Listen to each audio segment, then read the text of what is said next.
Okay. Okay. Bonjour à tous, bienvenue à la conférence de presse de Michele Kang. Good afternoon. Welcome to the press conference with Michele Kang and Vincent Ponsot. For those who are in the room, please take a microphone and introduce yourself when you are about to ask a question. For the media connected on Zoom, please remain in mute mode during the conference and raise your hand to ask the question. Open your microphone only once you're allowed to ask your question, and don't forget to introduce yourself before. Merci. May I start? Okay. Good afternoon, everyone in this room as well as online. I'm Michele Kang, the new owner of OLFem. Here with me is, I'm going to pronounce in English, so excuse me, but Vincent, who is the CEO of Women's Fem. Thank you all for coming, and thank you all joining online. I'm very excited to share with you that the deal is finally done. So it's official. I know all of us waited for a long time, but when you are trying to do something new, you want to make sure that you don't rush, and you make sure that all the constituents and communities understand what the new change is all about. So it took some time, but thanks to very hard work from OL staff and all the patients from the community, we finally got it done. So I want to thank the staff at OL. So this is the new beginning for OLFem, and I'm very excited to share that from now on it's going to be moving forward. And our focus is going to be really about advancing women's sports, in particular women's football. I know I get a lot of questions about, OL has won already so many trophies. What more can you possibly do? And this is not about necessarily just winning the trophies, but it is raising the bar and professionalizing women's football. And there are multiple components to that. And I think that while the OLFem has won a lot of trophies, other countries, other teams have caught up and are catching up. So we need to make sure that we continue the efforts in terms of professionalizing the team. So some of the key components of professionalizing include, and start with, training women as women. As my head of performance say, women are not small men, so they should not be trained based upon the training manuals and approach developed by men. And especially women's body and physiology and biology are very different with the hormonal the changes, as well as the nutrition, even sleep. All those impact female athletes very differently. So we embarked on a lot of actually basic science research for women's body and the impact on their performance. I found out that over 94% of all science research on athlete performance is dedicated on men. So it's no surprise that there isn't enough information for any staff to train women as women. So we have actually staff of over across the Spirit and Lyon, 20 or so staff focusing on training women as women, from basic research to applying that to how do we train our female athletes differently. So we're looking forward to actually continuing that research and making sure that our players are in their best condition so that they can be the best player that can be individually and collectively as a team. But while the players could be the best they can be, we need to ensure that the training facility is a training environment that includes the physical facility and staff are the best. And I probably have to admit that the OLFem's training environment is not the best. And in terms of both the staff, number of staff, and the physical training center. So one of the first things that we've done is to increase the training staff, right? So when I arrived here, there's sort of a handful of staff on the sports side, and many of them split between men and women. And I wanted a dedicated staff focused only on women. When they get up in the morning, they only think about women athletes, not men and women. So from the handful of staff, we now have 26 dedicated staff for women's team. Most increase came from the performance side, head of performance, full-time nutritionist, mental coach, all those things. So we now have 26 people helping our athletes. The physical environment in terms of training center, OL in general, I think both the campus, as you visited, this is in the training center, has one of the most state-of-the-art kind of training center, but that's primarily for men. Women's training center is not up to the standard that our players deserve. So we are going to expand and improve, potentially a much bigger place in another location. Then the next key category is the playing environment, which is the stadium, and that's a little long-term project. But right now, our OLFM players are playing some major games at the Groupama Stadium, which is about 58,000. But most of the games they play at the training center, the pitch, which has about 1,200 seats. I think that's unacceptable for a team like OL. But between 1,200 and 58,000, that's a huge gap. I think we need somewhere in the middle, some happy medium. And so we're looking at building our own stadium about probably 15 to 20,000. But we will continue to play the big games, and one day hope we can sell out the entire Groupama Stadium. On the business side, I'm going to make one more comment and we'll take questions. On the business side, when I first arrived here, I talked to some of the fans and I talked to some of the citizens, and I asked, why don't you come to see women's football games? And some of the answers I got were like, oh, you're going to win anyway, so why should I come? So what we decide to do is we're going to understand who are sort of Lyon citizens, who go to men's game, who are going to women's game, why aren't they coming to women's game? So we actually hired the survey firm, marketing firms, and rebranding firm to start the survey of 6,000 citizens in Lyon. To understand their interests, why and why not.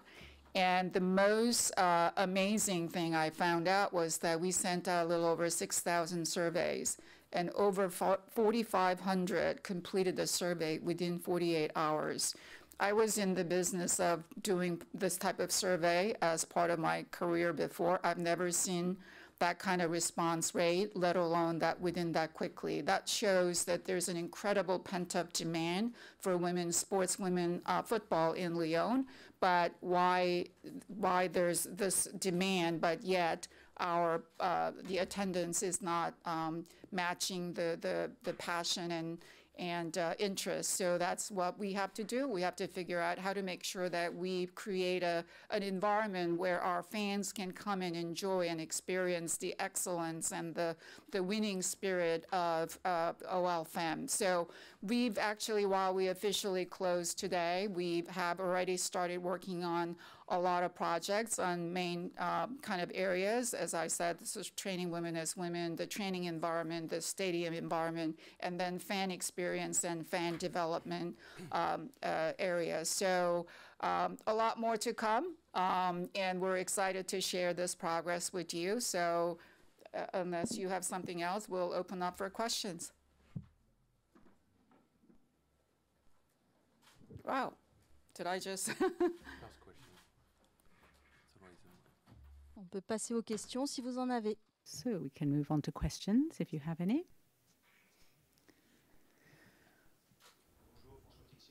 So I'm from Agence France Presse, François Texier.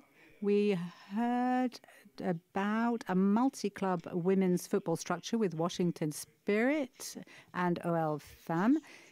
Is this structure still on the cards, or are you buying this alone, and the structure will in fact be put together later? Yeah, so currently the deal that we completed today is a direct investment from me. I own 52.9%, and the OL family between OLS and OLA own, I guess, 47.1%. So it's a direct investment, but the legal structure is less important. It really doesn't matter. The reason why even the concept of multi-club is very different in women's relative to men is that a lack of scale, right? So men's leagues and teams have quite significant revenue coming in from media deals. And so they can invest in the training, methodology and investment and all that. They have adequate resources and more than enough resources. The women's teams do not have that level of luxury in terms of significant revenue coming in. So, but we need all this investment, right? So for us to do the level of investment, training women as women, and then, for example, designing the training center, we're going to design the same high-level standard for the training center, and wherever we end up, we're going to build exactly the same thing because it is the highest level of equipment. So you can do that once and then share across multi-teams. So this is almost like a necessity. This is not a luxury. This is not a vanity purchase. This is really a necessity for women because there isn't enough revenue coming in, but we have to invest. We can wait until that happens. It's a chicken and egg question. So the scale is very important. Building that scale is very important in women's football. So whether it's a legal structure or not, as I said about the women training women as women, we started with the Washington Spirit, but the team that's working on it comes to Lyon. They've been helping us to identify and hire all the right staff, expertise. They come here regularly and make sure that the same methodology and the research, the new information is being shared. So this is regardless of the structure or anything, it's really about a scale of investment and sharing all the necessary information and best practices across as many teams as possible.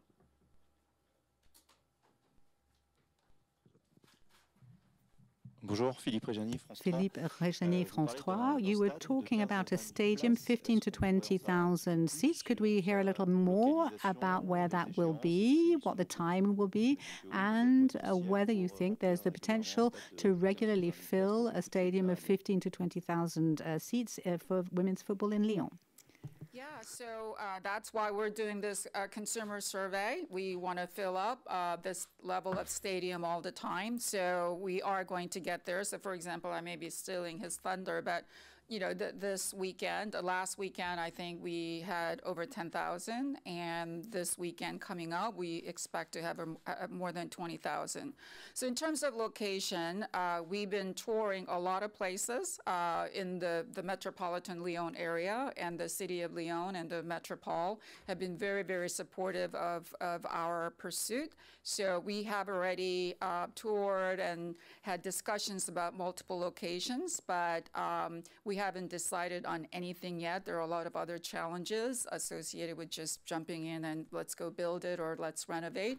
But we are in hot pursuit. In fact, tomorrow we're visiting another site, but it's going to be in the Lyon metropolitan area, and our desire is to get as close as possible to the city center.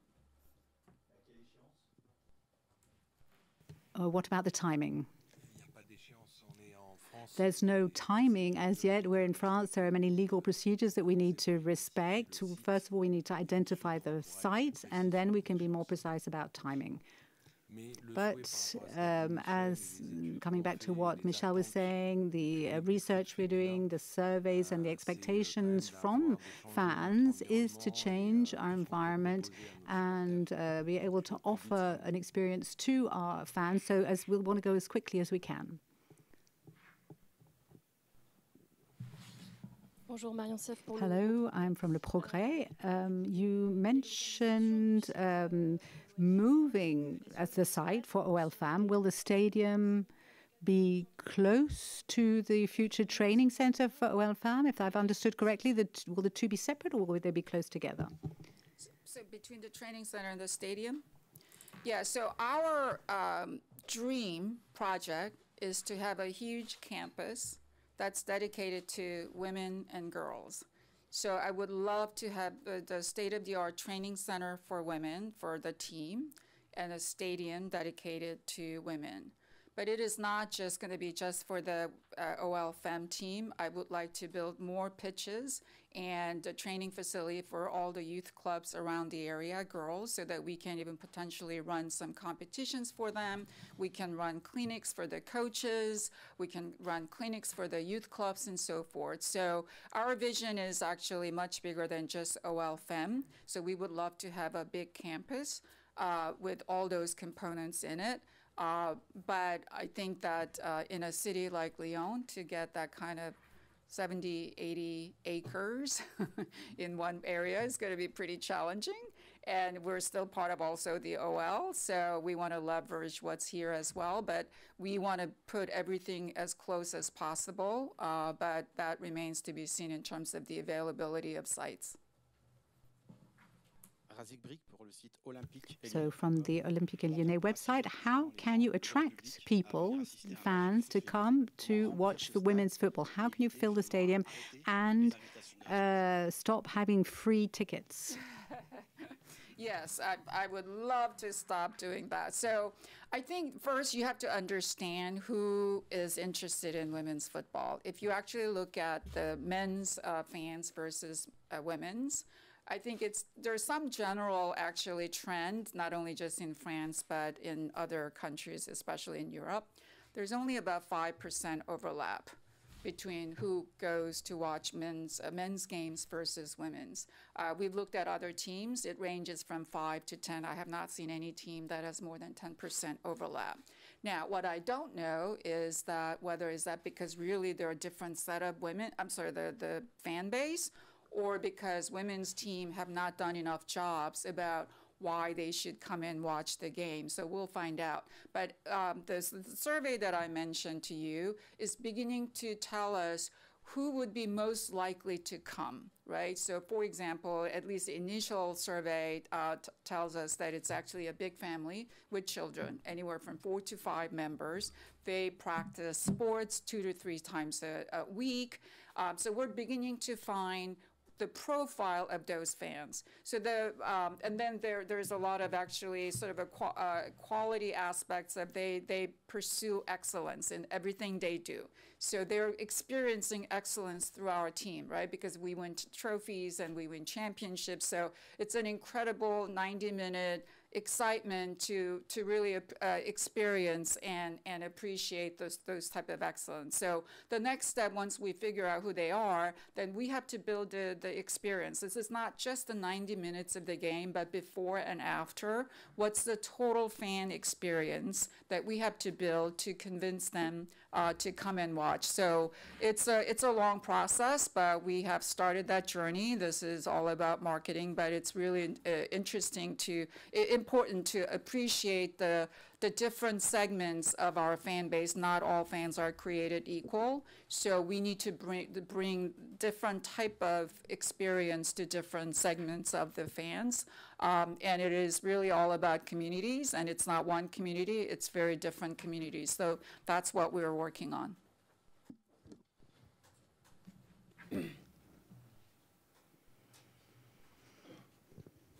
Bonsoir, Xavier Breuil pour le Xavier Breuil, Le Progrès. Is your project, will a condition to make it work be that other clubs in France need to be at least as ambitious as you are? Well, I hope so. I think that for us to advance women's football, it's not going to be just 1 or 2 teams. I'll just use the NWSL example. Last year, all 12 teams were very competitive. Every week, the ratings, the standings change. That's how competitive it is in the U.S. And until literally the last week, we didn't know which 6 teams are going to advance. So I think it's very important that we together raise the bar and other teams join sort of this effort. But there's not one formula to advance and make the team competitive.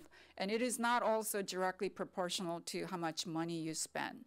I think different teams can have different approach and equally successful.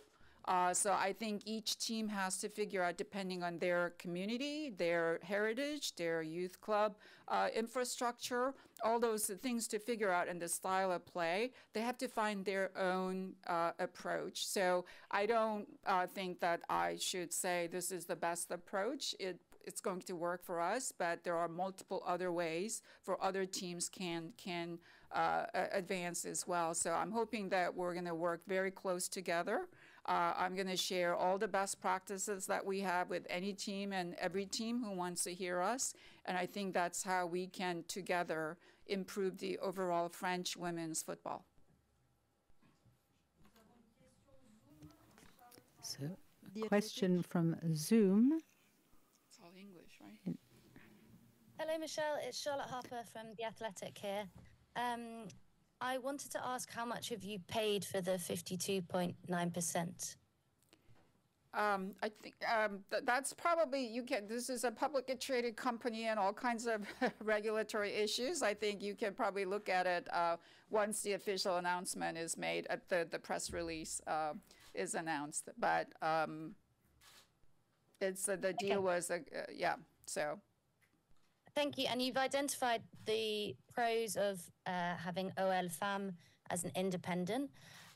Did you consider any drawbacks, and what were they that you thought that you had to weigh up for this decision? I think that not necessarily I saw the drawback, but I think, a lot of teams in Europe, most of the teams are affiliated men and women's team. So the resource allocation between women and men, I think it's an issue and the priority as to within each team, which one is the priority. And in that process, the resource allocation could be very challenging. And that is one of the major reasons why I wanted to separate and have an independent team, so that we can have actually full the necessary resources available for the women's team without having to worry about how do we rationalize or how do we allocate sort of a set amount of resources. So I think that that's probably a question for other teams as well. I think that the initial challenge, and I think people have asked me why did it take so long. I think the separating just technical business side is pretty challenging. Look, the books and all that. So that's behind us. So I don't think we ran into any of the difficulties. But I think it's a lot about resource allocation, focus, attention. And of course, the real advantage is prioritizing the women's team. But Yep. Will you continue to share with the men's side, for example, marketing or commercialization teams? All of that is a huge resource and knowledge from an established club. Oh, absolutely. I have no shame in copying and borrowing and all that, the best practices. Also, OL has contractual obligations to existing contracts where we go jointly in terms of marketing agreements and so forth. So we'll fully honor all those things. And, OL Femme is still part of the OL family. OL Femme is a part of OL family. We share the history and legacy, and that will not change. So to the extent that is beneficial to both men and women, we will absolutely do that. I think that the focus of independence is really about, as I said, sort of the training women as women, the training environment, the playing environment, and fan development, right? And outside that, if there is a lot to be shared, we will absolutely share. On va repasser avec une question en salle avec A Marion. question in the room from Marion. So from the Progrès again, what type of boss do you want to be? Jean-Michel Aulas was very much here all the time, very attached to his women's team. You seem to be very attached to OL Femme, but you work between the United States and Europe. How is that going to work in concrete terms between you and your team? I was going to tell Vincent no. So yes, I cannot be here physically 100% of the time, but I don't know whether that's necessarily the the only way to support women's team, even in my business world, my philosophy is the leader's role is to set the vision and set the goals and make sure that everyone in the organization understands that, and put together and build the systems and processes and infrastructure in which where everyone in the organization can be successful. And then you go hire the best people. And then in that environment, I want to make sure that all those people are going to be successful. So I don't think it's any different here. We have the vision, we have the goals, and we are putting all the systems and making sure that all the resources are available. This is not, you put the money where your mouth is, and give all the necessary tools and infrastructure, and then hire the best coaching staff, best performance staff, and the best roster, and then let them go for it. If I have to do everything, when I first bought the team, I was criticized because I didn't even know who Leo Messi was, and how can I possibly own a sports team? So, that there are experts like Vincent here. So my job is to make sure that everyone is going to be the best and successful. And my job is to provide that environment through the vision, through the system, and through the resources, and hopefully motivational for everyone to be successful. And I've been to a lot of games already, and I will absolutely be here as many as many games as possible. Pour prolonger la question sur votre personnalité, to continue the question about you, who is Michele Kang? Have you always been passionate about football? Could you tell us about who you are? So I was actually joking as I was walking into this room. This is my first press conference ever of any kind. I don't like to be photographed. I don't like to be videotaped. I don't like to do press conference or anything. Just, I was a very private person, and overnight it changed on me. I was not a soccer player. Of course, I played in elementary school just like anything else, but I'm not a soccer player. I was not a soccer fan until I got exposed to the U.S. national women's team that won the World Cup in 2019 in Paris. And I became exposed to women's football, and I realized that there are some significant professionalization necessary. These are the best of the best athletes all around the world, especially in soccer and football. And yet the whole environment, as I said, as a business leader, to me, the second part of it is really providing the necessary resources so that they can be the best they can be. And I saw significant lack of resources and attention and so forth. And so I, as a business person also, I saw that this is an opportunity to really totally change the course for women's football. But I saw the possibility how women's football could just explode with just little nudge and little investment. And I think it, to a large extent, because I'm not alone, there are a lot of other people who feel the same way and share the same passion. And they're all working in different ways and common ways. And it's happening. 2 billion people watched the World Cup last summer. Men, if I understand, it's about 5 billion. So it's growing. So in the process, I really saw the possibility women's football also not only just as a sport, best sports, but also a commercial viability. I do think that commercial viability is very important. I don't want women's football to be a charity or DEI. What's the right term in France? RSE. I'm sorry? RSE. So I don't want women's football to be treated that way. This is a viable commercial business, and that our players are the best, and we can get as close as we can to other men's leagues and men's teams and athletes.